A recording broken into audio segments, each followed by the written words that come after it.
Have you ever said, "He told that he was tired"? If you have, you just made a very common mistake.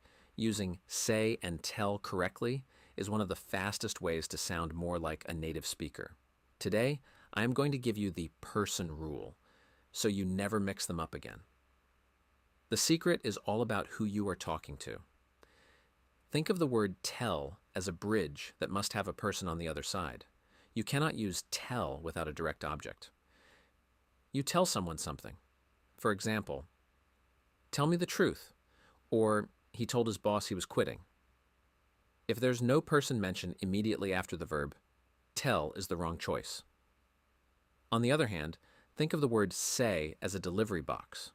You are just delivering information or words, and you don't necessarily need a person to receive it in the sentence. You say something. For example, "She said hello," or "He said that he was hungry." Notice that after said, we go straight to the information, not the person. Now, what if you want to use say, but also mention the person? You can do that, but you need a tiny helper, the word to. You can say something to someone. "He said to me that he was lost." Without that to, the sentence breaks. Let's recap the golden rule. Tell plus person.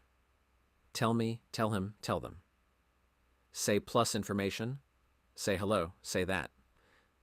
There are only a few exceptions where tell doesn't need a person, and these are fixed expressions like tell a story, tell a lie, or tell the time.